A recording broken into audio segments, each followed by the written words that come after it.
What's going on, everyone? Welcome back to the channel, and I finally get the chance to talk about UFC 300 and what I thought about this historic card. And I thought, what better way to do so than by trying to put together some future fights to make after the results we got at UFC 300. It was one of the most incredible nights in combat sports and in the UFC. Such a great time, so many amazing fights. So let's take a look at some of the bigger names on the card and set them up with future matchups. Take a look at the early prelim opener to start things off, and Deiveson Figueiredo got the job done over Carly Garbrandt via submission. And honestly, I think there's a couple of options for Figueiredo now looking into the future in bantamweight. I mean, I think he's definitely warranted himself a top 5 fight, and the guy I think I'm going to match him up against is Petr Yan. Petr Yan versus Deiveson Figueiredo, I think that would be an incredible fight. Yan, of course, is coming off of that win against Song Yadong at UFC 299. Figgy just picked up a win here. These guys are on similar timelines. I think a fight between these two makes the most sense, and I'd like to see it happen. Up the card now on to Bobby Green, who picked up a big win against Jim Miller, and he cut a perfect promo. Paddy Pimblett is obviously the guy I'm going to choose here for this one. Make it happen in London on that pay-per-view that's supposed to be happening in July. I think this fight makes the most sense. There's not really a reason to dwell on this too much. Now, Renato Moicano, he picked up a big victory against Jalen Turner, a fight a lot of people didn't think he was going to win. But now I want to see something really interesting for Moicano. I think he deserves a chance up the rankings. I don't want to see him fight backwards, fight Paddy Pimblett or something like that. I don't think there's a point. I think the UFC should capitalize on Moicano's star power right now, as he's hilarious and he's getting a lot of traction on social media. So I think a big time fight is what's next for Moicano, and I think Beneil Dariush is the perfect option here. Beneil, he's coming off of a couple of losses now. He really needs to get his career back on track, and this gives him an opportunity in a winnable matchup against Moicano as well. I think this fight is winnable for both guys. I think it's a really good matchup, and it's the one that makes the most sense for both of them at this time. Kayla Harrison, she fought Holly Holm, had an amazing performance against her. She looked awesome, and honestly, I don't really know what else could be for Kayla Harrison besides the title shot at this point. 135 in the women's division is lacking some real star power. There's not a lot of interest in that division at all since Amanda Nunes retired. And while I would like to see maybe Kayla versus Amanda down the road at some point, I don't think that's something that we should see next.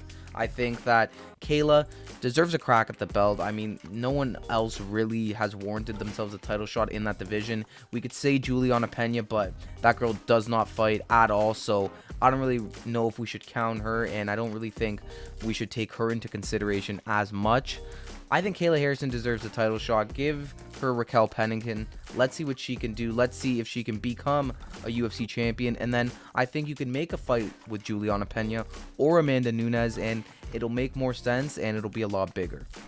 Up the card now to one of my favorite performances of the night. Diego Lopes against Sodiq Yusuff came out and wanted no prisoners. He absolutely destroyed Sodiq Yusuff. I thought he'd get the victory. I didn't think it'd come that quick, though. He looked amazing, and let's get Diego a shot up the rankings here. I'm gonna say, honestly, I've heard people say Josh Emmett. I think that'd be an amazing fight. Josh Emmett, Diego Lopes, that's guaranteed violence, but I went with a different route here. I went with Arnold Allen.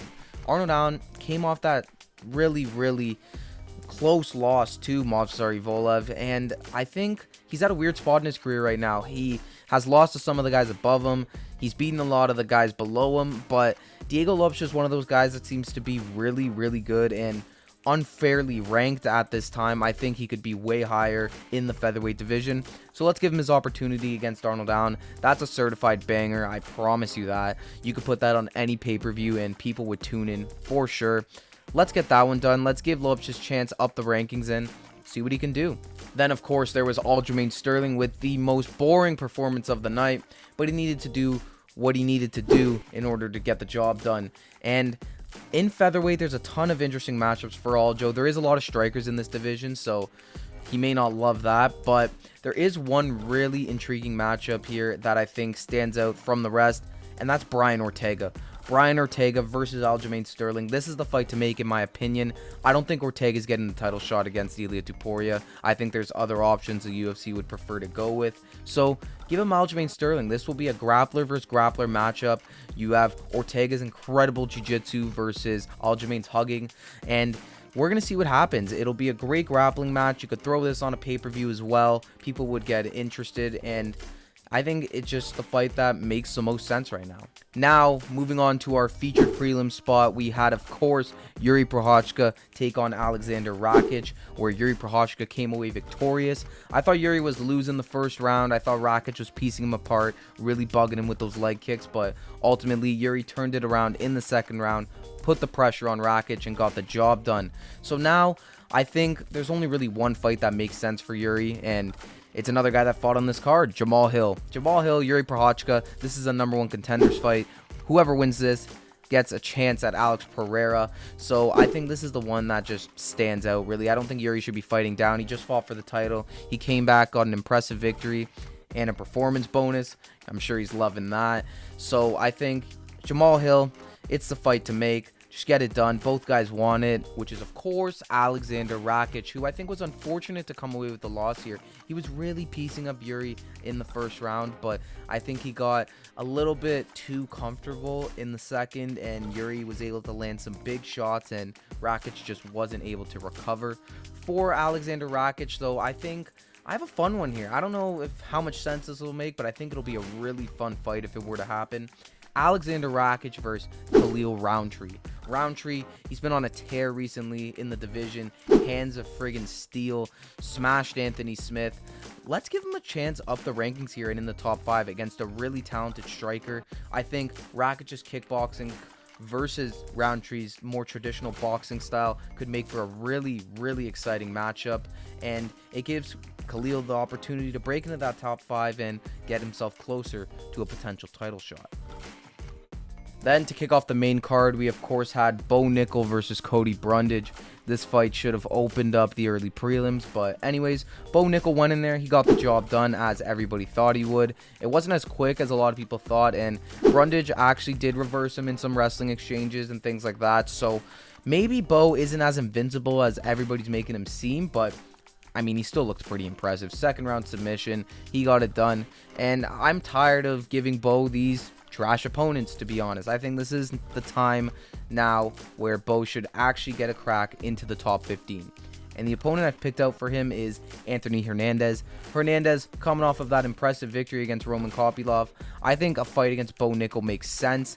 Two guys that can wrestle, and it's really going to be Bo's first true test. And of course, Bo is still so young in his MMA career. I think 6-0 now, so I don't think the UFC is going to be in any rush to push this guy. But if you're going to be throwing him on the main card of UFC 300, this guy needs to be close to fighting in the rankings sometime soon. So if it's not Anthony Hernandez, give him somebody else. But either way, I think Bo Nickel's next fight should be a ranked opponent. Then it brings me to, of course, the other amazing lightweight fight on this card, Arman Tsarukyan versus Charles Oliveira. A fight that I thought Charles was going to win, but Arman seems to be the one who got the better of Charles, and I actually did score it 2-1 to Arman Tsarukyan. A lot of people are saying robbery this, robbery that. No, Charles did not get robbed. That was the right decision. Arman, while he is boring as hell, I mean, it's effective at the end of the day, and that's what you need to be against a guy like Charles Oliveira.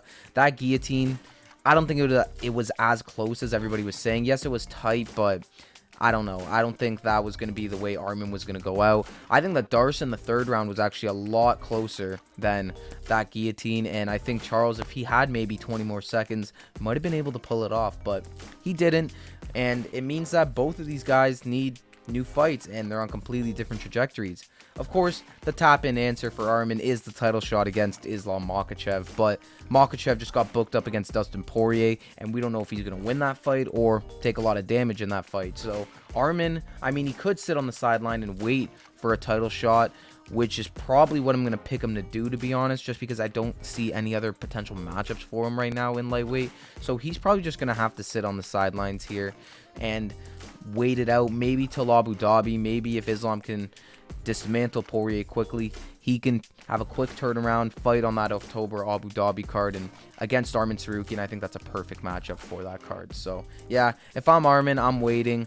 It was a boring performance, but it will warrant him a title shot just because of how long of a win streak he's been on, and it's rightfully deserved. As for Charles Oliveira, I think there's really only one answer here. It's Justin Gaethje.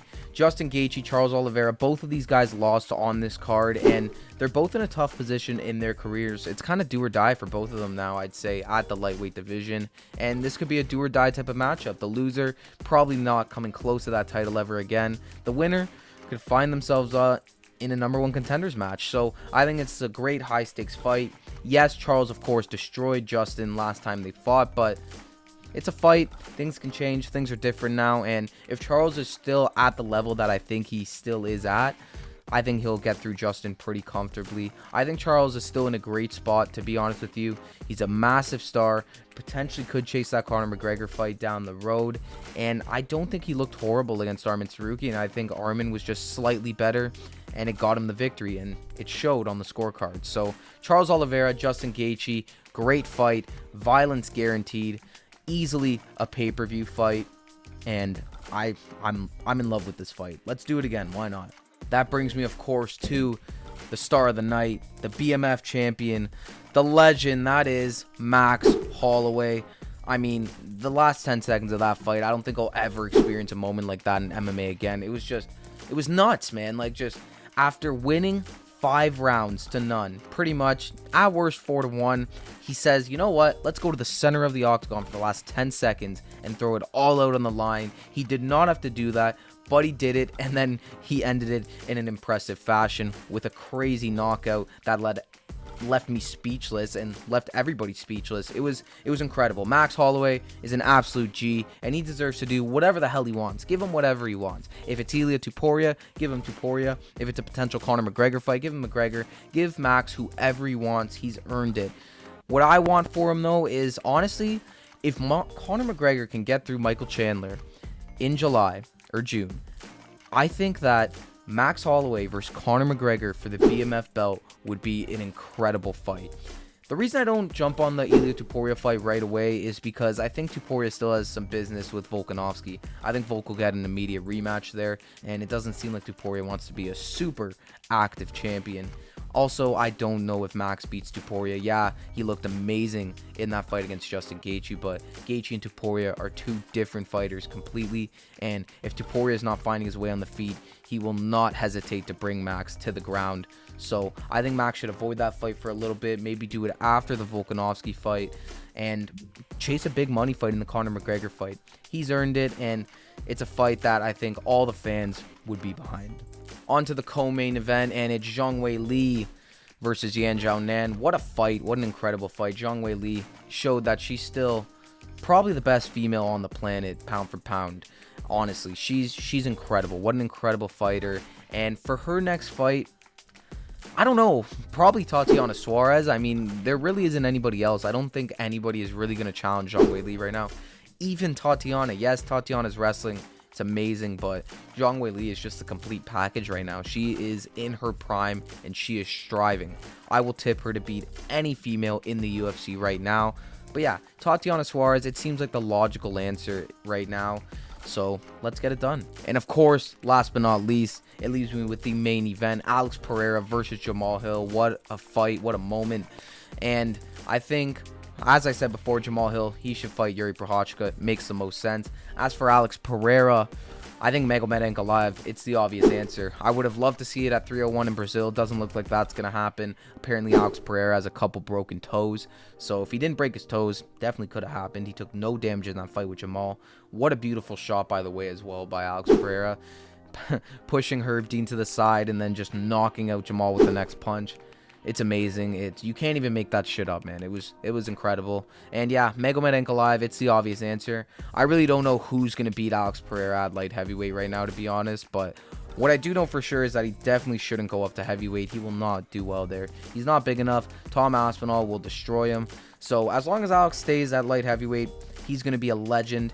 And he's going to be a winner and a champion for many years to come. Well, there you have it, though. That's it for the fights I think the UFC should make after UFC 300. There's a ton of interesting matchups here, and I think they should all happen for their own different reasons. Let me know what you guys think, though. Do you guys agree with my picks for future matchups, or do you disagree? Let me know some of your picks down below. Also, let me know what you thought of UFC 300 as a whole. I mean, I loved it. It was incredible from start to finish. I want to hear what you guys have to say, though. I always like hearing what you guys have to say. Thank you all for watching, and I'll see you guys in the next one.